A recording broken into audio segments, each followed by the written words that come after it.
And now, stay tuned for the program that has rated tops in popularity for a longer period of time than any other West Coast program in radio history. The Signal Oil program, The Whistler.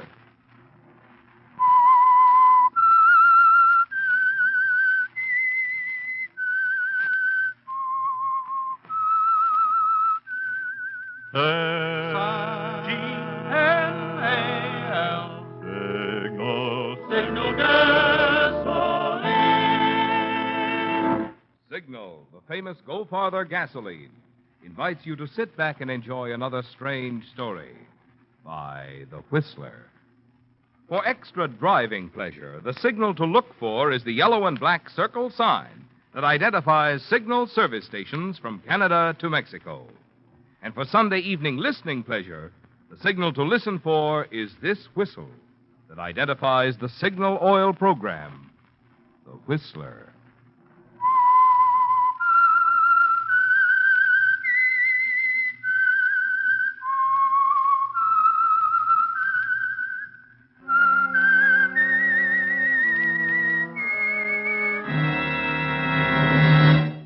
I am the Whistler, and I know many things, for I walk by night. I know many strange tales hidden in the hearts of men and women who have stepped into the shadows. Yes, I know the nameless terrors of which they dare not speak. And now, the Whistler's strange story. Brief pause for murder. He couldn't recall the exact moment when it ceased to be a thrill to beam brightly at a microphone and announce, "This is Roger Wixon speaking, and inviting you to tune in next week at this same time." He was sure now, though, that the glamour and magic of radio had gone out of his life the moment he'd married Tisha. Yes, and she'd taken a lot of other things out of his life, too. Things like pride and confidence and self-respect. And Roger couldn't recall either the precise instant he decided to kill Tisha, when the helpless, frustrated hate for her blotted out any pangs of conscience, left him frankly admitting to himself that all he wanted were the moment and the means.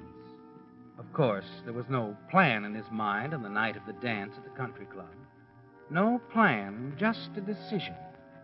He'd come home first after leaving her there with Trent Crandall, and had sat alone in the living room, patiently waiting for her. It was after 2 when the door opened, and she called back to Trent. Good night, Trent, darling. Thanks for the buggy ride. Oh, Roger, you waited up for me. How sweet of you. Not at all. I was just catching up on my reading here. Trent's new book. He'd be so flattered, darling. I had to fall back on something simple. I started on the Rover Boys, but I got stuck on the big words. That's why you waited up, isn't it? You thought up a clever remark all by yourself, and you wanted me to hear it. I only want to tell you, Tisha, that I think you're being very stupid. You mean about Trent? Right. It makes no difference to me if you want to play footy with San Francisco's most distinguished visitor. But our fellow citizens have a way of talking, you know. If you're implying that Trent... I'm not implying anything. Why don't you join us some evening? Play chaperone. Trent Crandall is a celebrity, Tisha. Whatever he does is news. If it got back to his wife, she might possibly misinterpret. She just might assume there was more to your association with Trent than a healthy interest in his books. There is. I love him. And it doesn't concern Mrs. Crandall at the moment she's on her way to Reno. I see. And, of course, it doesn't concern me either. It shouldn't. When his divorce is granted, I'll be leaving you, naturally. There it is again. What? Facial expression number 2A, the inscrutable smile. You were wearing it at the club tonight. I rather expected to see the other one. Patient suffering, I believe it's called. Good night, Tisha. You're glad I'm leaving, aren't you? That's why you smiled. Maybe. Of course, you'll have to get along without my money. I said good night, Tisha. Just good night? No recriminations? You know, I couldn't sleep a wink if I thought you were brooding over something. Why, of course not. You were brilliant tonight, Tisha. I enjoy being sneered at in front of a room full of people. Oh, and it was an inspiration, your calling my boss the program director of a peanut whistle. Mr. Gladney is an incompetent, offensive, stuffed shirt. Why shouldn't I tell him so, even if he is your boss? Very well, Tisha. Is that all? That's all. All right, darling. This is Mrs. Roger Wixon bidding you good night.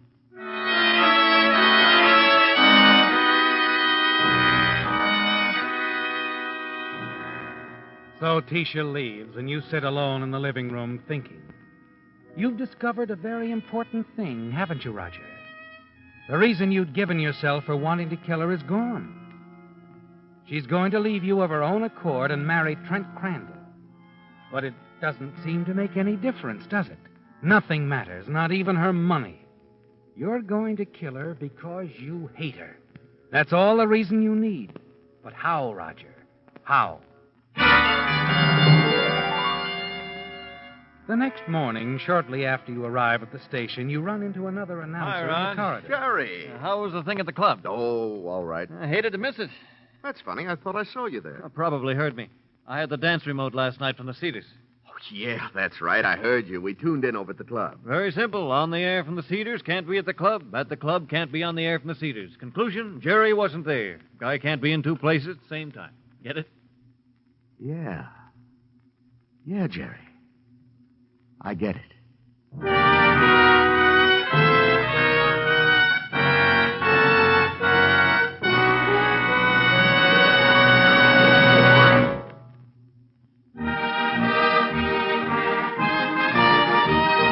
Again this week, you Whistler fans have sent in some really choice limericks.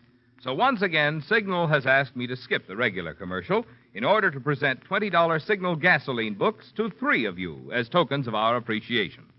The first one tonight goes to Serian Bessinger of Santa Monica, California, for this limerick.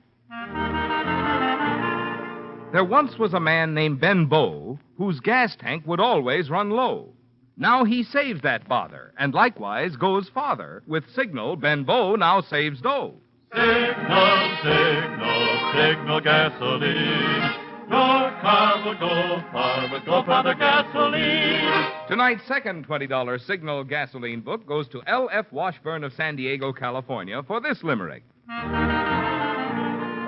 There once was a driver named Schuster who's getting more miles than he used to.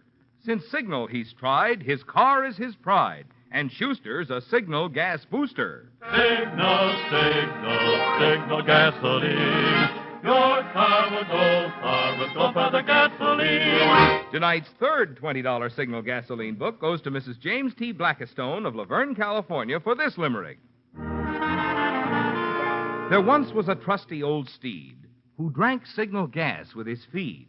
They thought it would kill him, but instead it did fill him with pep and astonishing speed. Signal, signal, signal gasoline.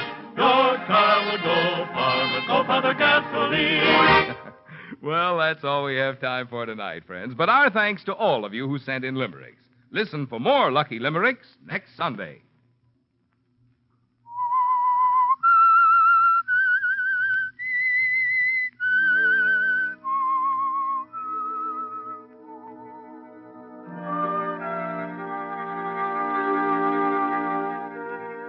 Well, Roger, it doesn't matter that Tisha plans to leave you, does it?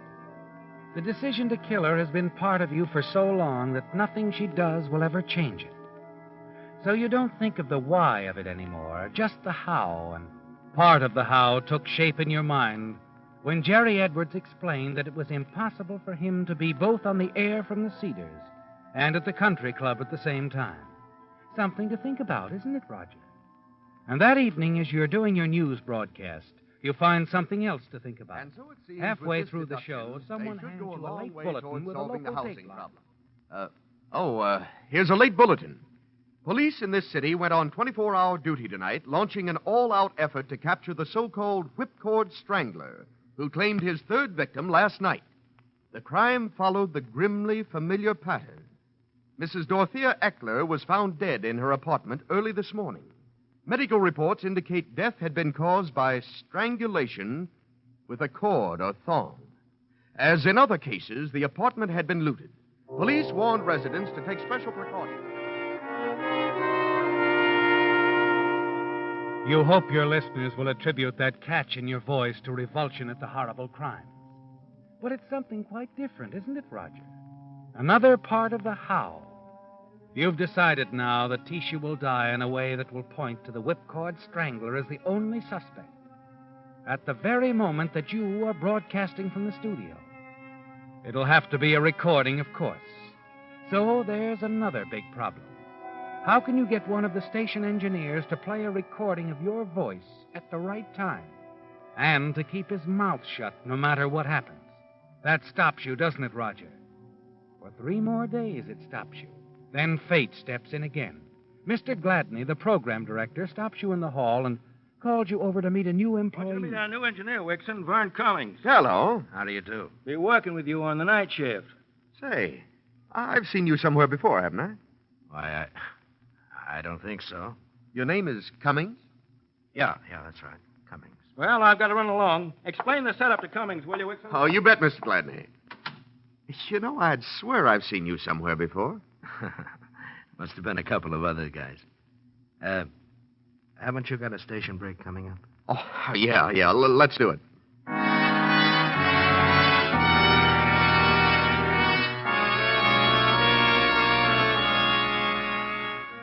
As you give the station's call letters and the time signal, you watch the new engineer through the glass of the control room. Try to imagine what he'd look like without the mustache, with a face a little less drawn, and then something clicks. You do know him.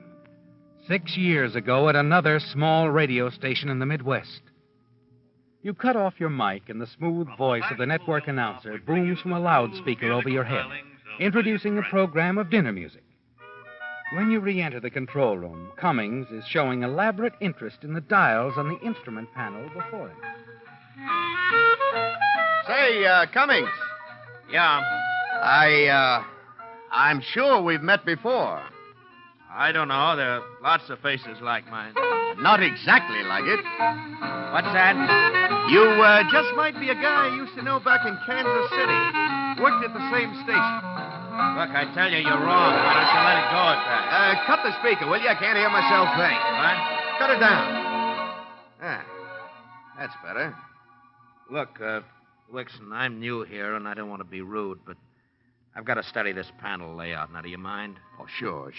I'm sorry, Cummings. I didn't mean to bother you, but you look just like a guy I used to work with in Kansas City 6 years ago. Only his name was, Spore. Vern Spore. My name's right up there on my license. You see right up there? Why don't you take a look? Vern Cummings. Vern Spore. You know, you and this guy could have been brothers. Well, okay. I guess I'll write to the boys back at the station in Kansas City and ask if they know what became of Vern. Wixon. Huh? Wait a minute. Okay, Wixon, you win. I'd like to talk to you. Sure. Look, you were always a pretty good guy. How about forgetting you ever knew me, huh? Well, I don't see why not. After all, it's your business. You probably heard about that jam I got into. It was after you left. What happened? Well, I needed some dough, and there was some beat-up equipment around the station. I figured the stuff would be good for a few bucks, and I made a deal with the guy. We got caught. Well, that was tough. Year in the clink. I had to change my name when I got out. What about the license? A friend of mine fixed it up. I see. You won't say anything.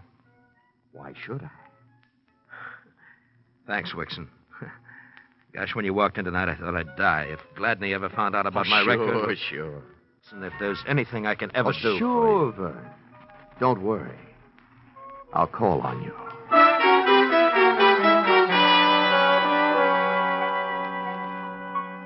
So that's all there is to the how, isn't it, Roger? Cummings is your man.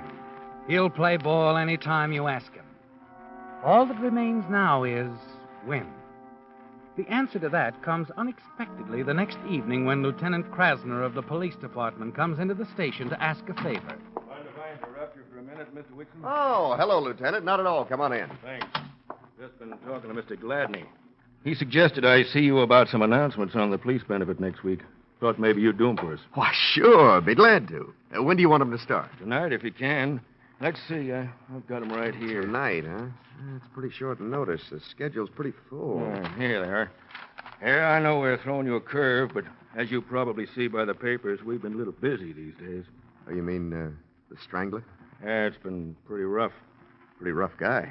You're not telling us anything. Oh, your wife home alone while you're working here? Yes. Tell her to keep the windows locked.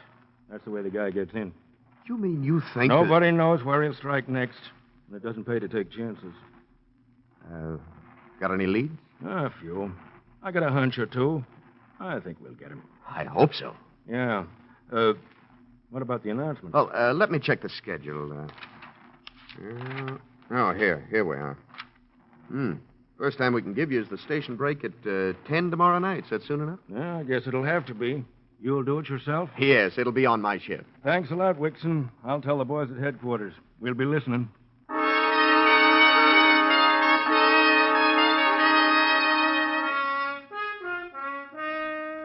And that does it, Roger.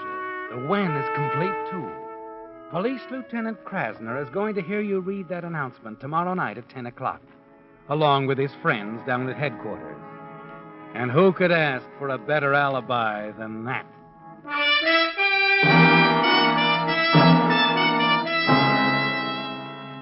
Late that night, when you and Vern Cummings are alone at the station, you walk to the control room.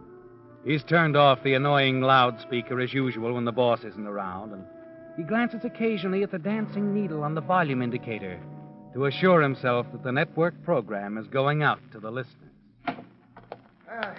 How'd I sound on the 9 o'clock news, Vern? Okay, why? Well, did you notice anything different in my voice? Why? Be frank. I tried to give it something special tonight. How'd it sound? Well, like I said, I thought it was good. What's cooking? Look, can you keep something under your hat? Try me. Well, I'd hate to have the old man find out, but I got a chance to go to Hollywood. Go to Hollywood? Yeah. A friend of mine with an agency down there thinks he could use me. Well, I'll make more dough on one broadcast than I make in a week here. Oh, that's great. That's just great. You're going big time, huh? Well, it's not definite yet. That's why I don't want anything said about it around here, anybody around here to know. Yeah. You're the only one I've told. I just got a wire from the guy. He's flying in from the east tomorrow night. Only be in town for a few hours. If I didn't have to work, I could drive out to the airport and talk to him, but... Well, I gotta work. Well, why not trade shifts tomorrow night with one of the other boys? Well, I'd have to say why, and I don't want anyone else to get wind of it. Oh. Want the guy come up here, drive in from the airport? Oh, you don't ask guys like that to drive in from airports. No, I guess I'm sunk. After all, you can't be in two places at once. It's pretty important you meet this guy, huh? Oh, sure. Might be big time. And... Oh, forget it. No, wait a minute. What time's he get in? Well, his plane arrives at 9:55. 9:55. Hmm? Let's see. 9:45, we got a band on the net from Hollywood. 10, we take Murder Manor from New York. Yeah, but there's a station break at 10 and that police announcement and the time signal. I'm sunk because I got to be in front of the mic for 30 seconds. What are you talking about? Let's record it. Huh? Sure, we can do it tonight, right here in the studio. You give the call letters, the time signal, your announcement. I'll play the record for you tomorrow night at 10. That means that you can leave here at 9:45, and you won't have to be back until the 10:30 break. It gives you 45 minutes. What do you think, it'd work? Well, why not? Yeah, but suppose Gladney finds out I left the station. I'd get canned. How's he going to find out? We'll be alone here, and after I play the record, I'll destroy it. Fern, you're a genius.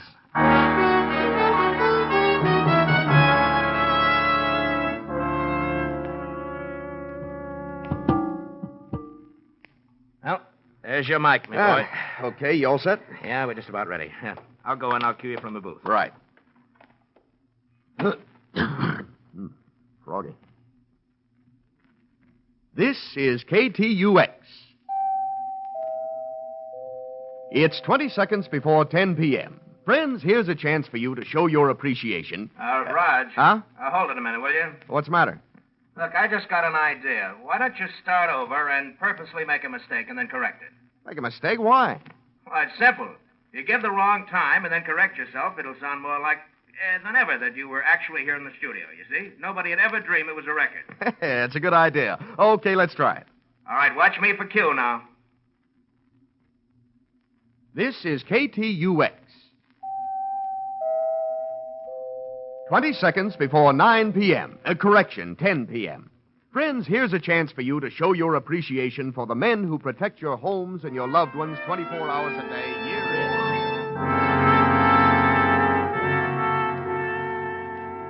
It's done, isn't it, Roger? The record is made, ready to go. And you know you can count on Vern Cummings to come through for you. The next day is the big one, but you manage to go through your normal routine at home during the morning and early afternoon. As usual, you don't say much to Tisha, only enough to discover that since Trent Crandall has left for Hollywood, she'll be home all evening, alone. 9:30 that night at the station, you call Lieutenant I just thought I'd remind you, Lieutenant, your announcement goes on in half an hour. Yeah, I think it'll do the job all right.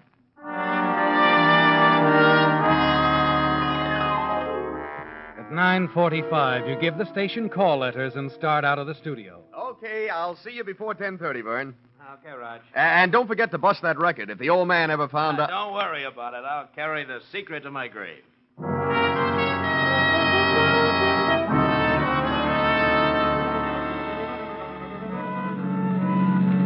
You're careful to take the back streets home, keeping well within the speed limit. There's only one person in the world who'll know you're going to be in two places at the same time tonight. And you know Vern Cummings won't talk, no matter what he suspects. It wouldn't be healthy for a man with a prison record to expose himself to suspicion as a possible accomplice. 10 minutes later, you've left your car in an alley and walk up to the back door of your apartment.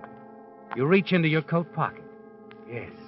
The leather thong is still there.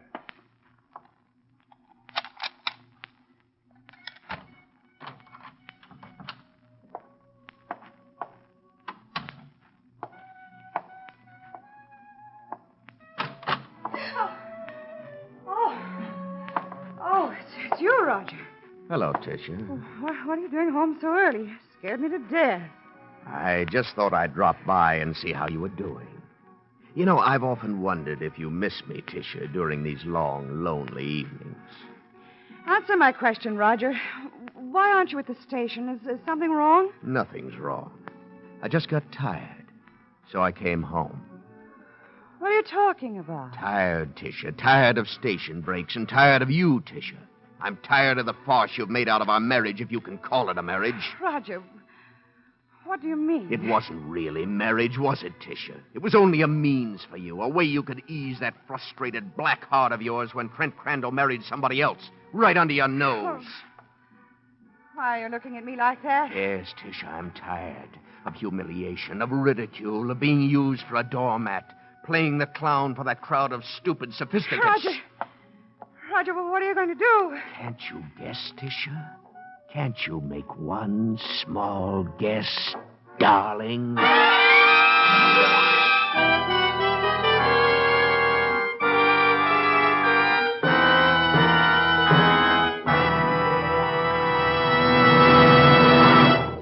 If you've done any mountain driving during the recent warm spell, you've no doubt seen a lot of cars that had overheated and were stopped to cool off.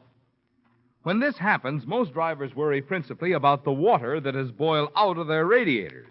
But what they should worry about is the oil in their expensive engines. The reason: many motor oils break down under extreme heat and form harmful gum, varnish, and carbon. Fortunately, however, this type of damage is something you won't ever have to worry about if your motor is protected by Signal Premium Compounded Motor Oil. That's because, in addition to its 100% pure paraffin base, Signal Premium is fortified with scientific compounds that do important things for your motor, which oil alone cannot do. For instance, the oxidation inhibitor in Signal Premium Compounded Motor Oil specifically prevents the formation of gum and varnish. The detergent compound actually removes harmful carbon. And the viscosity index protector preserves Signal's Premium's rich body even when the temperature goes up, up, up. In other words, Signal Premium does a lot more than just lubricate. So if you want to keep repairs down and performance up, remember to make your next oil change a change to Signal Premium Compounded Motor Oil. Remember where to get it at Signal service stations. Well, Roger, it's over now, isn't it? Tisha is dead and you're free. With half an hour to get back to the station. You leave her there on the floor, put on a pair of gloves, and move quickly about the apartment, dumping the contents of drawers all over the room. Then into the bedroom where you open the window. Yes, Roger, it must look like a typical whipcord strangler crime with robbery the obvious motive. The dance music coming over the radio covers any noise that you might make. But then suddenly the music stops. You hear the announcer interrupt and begin reading a bulletin. Bring you a flash from the police department. A suspect arrested early this afternoon has confessed to the whipcord stranglings of 3 women in this city during the past month. What? Nearly half the No. loot stolen from his victims No, it has can't been be. recovered. With this dangerous criminal loot... A wave of fear sweeps over you, Roger. Quickly, you turn the radio down. This is something you hadn't counted on. One of your alibis is gone. The fall guy is in custody. You stare at the littered room, wondering if you have time to restore the place to order. No, there's no time for that. The other alibi. That's the one you'll have to depend on now. You rush back to the radio. It's just 10 o'clock. If Vern Cummings hasn't bungled, you've still got a chance. Your hand is shaking so violently you can hardly turn the dial of the station frequency, and then... This is KTUS. 20 seconds before 9 p.m. Correction, 10 p.m. Friends, here's a chance... As for your you to own show your voice comes over the appreciation for speaker, men you who begin to protect your relax. homes and loved ones Lieutenant 24 hours a Krasner, day, at least year a in dozen and other year police officers are listening to it down at headquarters. It doesn't matter how Tisha died or who did it. Join your friends there. The fact remains, a man can't be at 2 places at the same You'll help the time. widows and orphans of the brave men who live in your service and die for your protection. For your protection. For your protection. For your protection. For your protection. For your protection.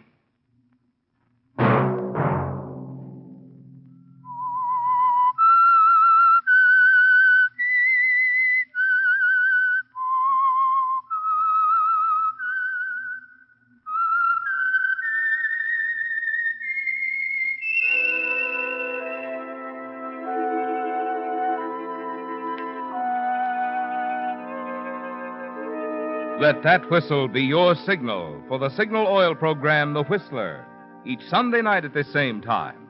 Brought to you by the Signal Oil Company, marketers of Signal gasoline and motor oil and fine quality automotive accessories. Remember, if you would like the fun of having your friends hear a limerick of yours on The Whistler, the address to which to send it is Signal Oil Company, Los Angeles 55, California. All limericks become the property of Signal Oil Company. Those selected for use on The Whistler will be chosen by our advertising representatives on the basis of humor, suitability, and originality. So, of course, they must be your own composition.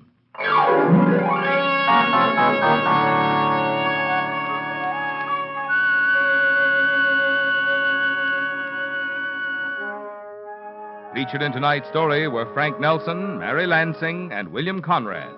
The Whistler was produced by George W. Allen, directed by Sterling Tracy, with tonight's story by Lou Houston and William Foreman, music by Wilbur Hatch, and was transmitted to our troops overseas by the Armed Forces Radio Service. The Whistler is entirely fictional, and all characters portrayed on The Whistler are also fictional. Any similarity of names or resemblance to persons living or dead is purely coincidental.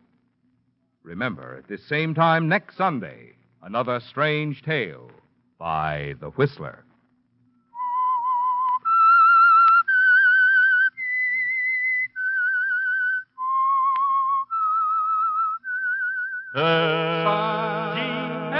S-I-G-N-A-L. Signal gasoline. Marvin Miller speaking. This is CBS, the Columbia Broadcasting System.